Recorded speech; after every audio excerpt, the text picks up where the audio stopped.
नमस्कार, बहुत बहुत स्वागत है आप सभी का एक बार फिर से आपके अपने YouTube चैनल पर। आपके लिए आज की बड़ी खबरें लेकर आए हैं। मुख्य समाचार, लोकसभा चुनाव से संबंधित खबरें इस वीडियो के माध्यम से आप तक पहुंचाएंगे। वहीं ये खबरें सही सही आप तक पहुंचे, इसके लिए आप बस साथ में बने रहिए, पूरा वीडियो देखिए, जिससे कि हर खबर सही सही आप लोगों तक पहुंचे।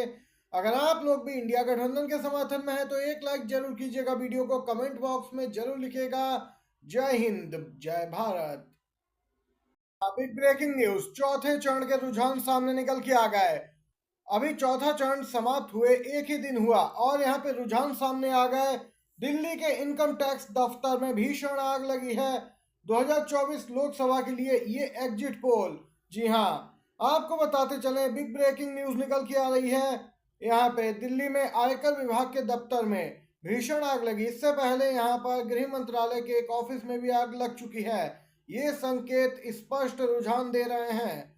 4 चरण का मतदान संपन्न हुआ और देख सकते हैं किस प्रकार से बीजेपी में यहाँ पर एक तरीके से दहशत मची है, हड़कंप मचा है और विपक्षी दल हमलावर हैं कि आखिर आए दिन सरकारी दफ्तरों में, खास तौर से दिल्ली के, ये आग क्यों लग रही है।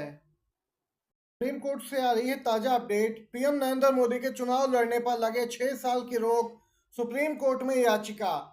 जी हां, पूरी खबर आप सभी के साथ साझा करते हैं। पीएम मोदी के चुनाव लड़ने पर 6 साल के लिए प्रतिबंध लगा देना चाहिए। सुप्रीम कोर्ट में एक ऐसी ही याचिका दाखिल की गई, जिसे सुप्रीम कोर्ट ने फिलहाल खारिज कर दिया। चुनाव आयोग को पार्टी बनाते हुए यहाँ पे एक अर्जी दाखिल की गई थी, जिसमें नरेंद्र मोदी पे आरोप लगाया गया कि वह भगवान और उनके मंदिर के नाम पर वोट मांग रहे हैं। अर्जी में कहा गया कि पीएम लगातार भगवान और हिंदू मुस्लिम और धर्म को यहाँ पर बीच में ला रहे हैं वोट पाने के लिए। ऐसा करना गलत है और उनके खिलाफ कार्रवाई होनी चाहिए। उनके चुनाव लड़ने पर 6 साल के लिए प्रतिबंध लगना चाहिए। इस अर्जी को जस्टिस विक्रम नाथ और जस्टिस सतीश चंद्र शर्मा की बेंच ने खारिज कर दिया। अदालत ने याची से कहा कि इस मामले में सुप्रीम कोर्ट फैसला नहीं ले सकता है। इस संबंध में उचित एजेंसियों का रुख करना चाहिए, यानी चुनाव आयोग के पास जाना चाहिए। ये ताजा अपडेट निकल के आई है। प्रधानमंत्री मोदी का एक और झूठ आया है सामने। जी हाँ, आए दिन रैलियों में हिंदू मुसलमान कहने के बाद भी प्रधानमंत्री कहते हैं कि वह कभी हिंदू मुसलमान नहीं कहते। आप लोगों को बताते चलें, प्रधानमंत्री ने वाराणसी से नामांकन दाखिल किया। इस दौरान एक गोदी एंकर को इंटरव्यू दिया। इस दौरान उन्होंने कहा कि मैं कभी हिंदू मुसलमान नहीं करता हूं। ये इंटरव्यू में प्रधानमंत्री बोले हैं। बोले, मैं जिस दिन हिंदू मुसलमान करूंगा उस दिन मैं सार्वजनिक जीवन में रहने योग्य नहीं रहूंगा।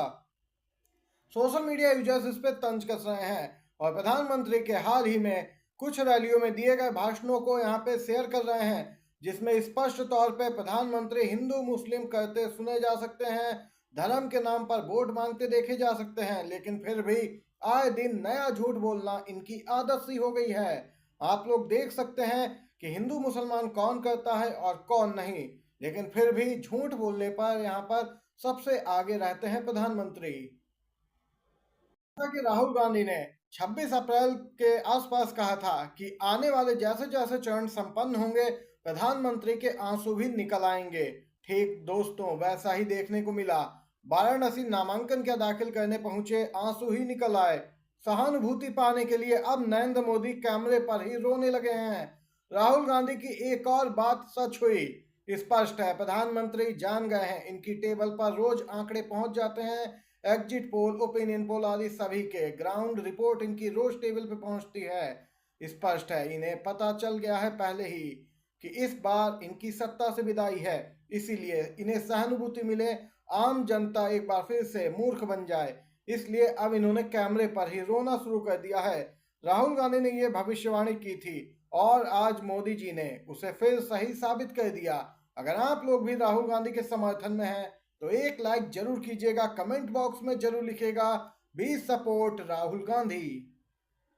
झांसी में हुई है राहुल गांधी अखिलेश यादव की संयुक्त रैली। जी हां, आप सभी को बताते चलें, झांसी में राहुल गांधी अखिलेश यादव की संयुक्त रैली हुई।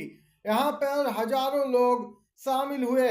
बीजेपी सरकार मुद्दों से भटकाती है, ये सरकार किसानों की जमीन हड़प रही है, ये संविधान को बचाने का चुनाव है और हम लोग संविधान की रक्षा कर रहे हैं। बीजेपी संविधान को नष्ट करना चाहती है। इस संविधान को कोई शक्ति खत्म नहीं कर सकती। राहुल गांधी बोले, उद्योगपतियों का 16 लाख करोड़ बीजेपी ने माफ किया। कांग्रेस सरकार बुंदेलखंड को पैकेज दिया था। बीजेपी सरकार यहां पर जनता को लूट रही है। इनकी हर बात और हर वादा झूठा है।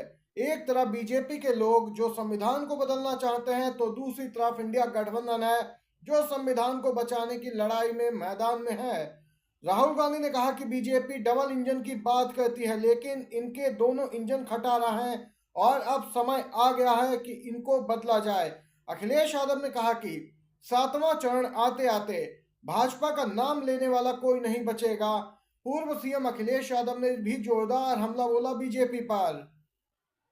वकील प्रशांत भूषण जाने माने वकील हैं। इन्होंने बड़ा दावा किया है। जी हां, बोले जनादेश मोदी से अब दूर होता जा रहा है। बीजेपी 200 से अधिक सीटें नहीं जीतेगी। प्रशांत भूषण जाने माने वकील हैं। इन्होंने पूर्व अनुमान बताया है कि बीजेपी इस बार सत्ता से बाहर होने वाली है। लोकसभा चुनाव में 200 सीट के आंकड़े को भी पार नहीं कर पाएगी। उन्होंने कहा, सत्तारूढ़ दल के खिलाफ मजबूत राष्ट्रव्यापी माहौल है और जनता का एक बड़ा हिस्सा यहाँ पर उसे लोकतंत्र के लिए खतरा भी मानता है। स्पष्ट है, देश की जनता बीजेपी की असलियत जान चुकी है। प्रशांत भूषण ने सीधे सीधे शब्दों में कहा और कहा कि इस बार कांग्रेस को इंडिया गठबंधन का नेतृत्व करना चाहिए। प्रधानमंत्री मोदी के मटन मंगलसूत्र भैंस को लेकर की गई टिप्पणी पर भी प्रशांत भूषण ने प्रतिक्रिया व्यक्त की और कहा कि प्रधानमंत्री को एहसास हो गया, चुनाव उनके हाथ से निकल गया है और इसलिए वह निराशा में इस प्रकार के भड़काऊ बयानबाजी करने में लग गए हैं, जिससे कि जनता का ध्यान भटकाया जा सके और जनता को झांसे में लाया जा सके। लेकिन इस बार जनता बीजेपी के झांसे में, प्रधानमंत्री के झांसे में नहीं आने वाली है। बीजेपी का सफाया होना तय है। प्रशांत भूषण ने बड़ी बात कही है। प्रियंका गांधी ने आज यहां पर अमेठी में 18 नुक्कड़ सभाओं को संबोधित किया और आपको बताते चलें, अब प्रियंका गांधी बीजेपी पर पूरी तरीके से हमलावर नजर आ रही हैं। अमेठी में विकास के सभी काम खत्म। बीजेपी के नेता सिर्फ फिजूल की बातें करने में व्यस्त हैं। प्रियंका गांधी ने यहाँ पे बीजेपी को जबरदस्त तरीके से घेरा। कांग्रेस महासचिव प्रियंका गांधी अमेठी में पार्टी प्रत्याशी किशोरी लाल के पक्ष में चुनावी जनसभा को संबोधित करते हुए कहा कि अमेठी से राहुल गांधी के हारने के बाद यहाँ के सभी विकास कार्य समाप्त कर दिए गए।